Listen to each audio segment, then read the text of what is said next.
جس طرح آپ نے کہا مس انڈرسٹینڈنگ ہوئی اور وہ بھی وجہ تھی پارٹی ایک ایوالو کر رہی تھی اور اس میں گروئنگ پینز جسے کہتے ہیں وہ تھی. تو مجھے بڑی خوشی ہے کہ آج ہمارے ساتھ آپ پھر چلے ہیں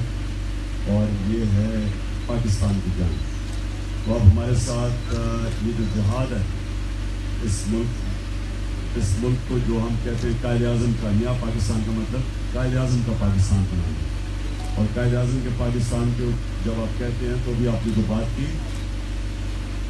اس میں مضبوط ادارے ہوں, اس پاکستان کے اندر مضبوط ادارے اور جو شخصیتیں ہوں گی وہ اداروں کے نیچے ہوں گی, وہ اداروں کو کنٹرول نہیں کریں گی. جس طرح سپریم کورٹ نے کہا ڈیٹیل ججمنٹ میں کہ کیسے شریف مافیا نے سارے پاکستان کے ادارے تباہ کیے, کمزور کیے, اداروں کو مفلوج بنایا اور اس کی وجہ سے وہ اداروں بالکل کچھ نہ کر سکے. جب یہ پیسہ لوٹا جا رہا تھا اور یہاں سے پیسہ چوری کر کے منی لانڈرنگ کر کے ملک سے باہر جا رہا تھا, کوئی پاکستان کا ادارہ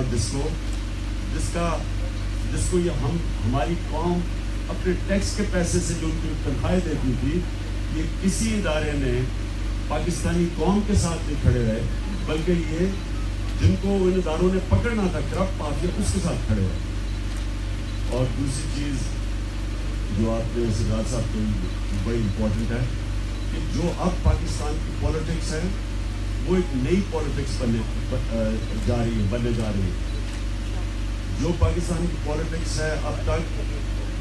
اقتدار میں آؤ, اپنی ذات کے لیے اقتدار میں فائدے اٹھاؤ, پاور سے ذات کو فائدہ پہنچاؤ. ایک فیکٹری تھی تو اسے 30 فیکٹریاں 10 سالوں میں بنا لو اور قبضہ گروپ سارے آ جائیں پالیٹکس میں تاکہ وہ اور قبضے کریں اور کوئی قانون کو ہاتھ نہ لگائے, یا کانٹریکٹرز آ جائیں اور آتے دیکھتے دیکھتے سارے کانٹریکٹس ملا کے اور دیکھتے دیکھتے ان ساروں کو, یہ بڑے بڑے جو نام آج دیکھ رہے ہیں, ایک چیز بس دیکھ لیں کہ اقتدار سے پہلے یہ کیا تھے اور آج کیا ہے.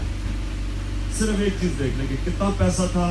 کیا سیاست تھے ان کے اقتدار میں آنے سے پہلے اور آج کیا. جو اب پاکستان کی سیاست ہے, سردار صاحب آپ نے بالکل ٹھیک کہا, یہ وہ پرانی سیاست اب نہیں چلے. اب جو سیاست وہ یہ کہ جو بھی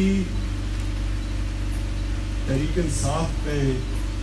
اب شرکت کرے گا وہ اپنے لیے نہیں کھیلے گا, وہ اپنے ملک کے لیے کھیلے گا. جو چینج ہے اب, جو چینج آئے گا اور وہ میرے سے شروع ہوگا کہ عمران خان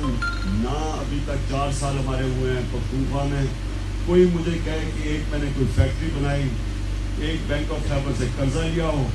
کوئی میرے رشتہ داروں نے فائدہ اٹھایا ہو, کوئی میں نے پیسے لے کے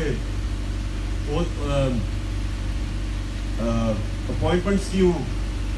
کوئی مجھے ایک بتا دے, ساری چیزیں چھوڑے, ایک کلاس 4 کا نوکر بھی بتا دے کہ اگر میں نے 4 سال میں رکھوایا ہو, تو وہ جو میں کروں گا میں وہ ایکسپیکٹ کروں گا کہ ساری میری ٹیم بھی وہی کرے. اگر میں کوئی فائدہ اقتدار سے نہیں اٹھاؤں گا تو میں یہ چاہوں گا کہ جو میرے باقی ٹیم ہیں وہ بھی اقتدار سے کوئی ذاتی فائدہ نہ اٹھائے. وقت آ گیا ہے کہ اب سیاست کو وہ نہ سمجھیں جو ساری قوم برا بھلا کہتی ہے سیاستدانوں کو. یہ میں دیکھتا ہوں کہ ہمارے ایم پیز کہتے ہیں جی دیکھیں سیاستدانوں کا برا بھلا کہتے ہیں, باقی کیوں نہیں کہتے, کیونکہ سیاستدان ملک کی قیادت کر رہے ہیں, یہ مارشل لا نہیں ہے. تو جو ملک کی قیادت کرتے ہیں وہ لیڈ بائی ایگزامپل کرتے ہیں. جب آپ اپنے لیے کرتے ہیں تو سارا ملک نیچے پٹواری تک اپنے لیے کرتا ہے. اس لیے جو ہم کریں گے انشاءاللہ میرے سے شروع ہوگا, آپ دیکھیں گے کہ کوئی اپنا ذاتی فائدہ نہ میں نہ میرے رشتہ دار اٹھائیں گے, نہ میں کسی اور کو اٹھانے دوں گا, نہ میں کسی اور کو اٹھانے دوں گا. اور میں یہ سردار صاحب میں نے یہ اناؤنس کر رہا ہوں کیونکہ میرے 4 سال تجربہ جو ہوا ہے پختونخوا میں, ہم نے یہ جو لعنت ہے نا ڈیولپمنٹ فنڈس کی, یہ جو انہوں نے 94 ارب روپیہ یہ شاہد خاقان عباسی نے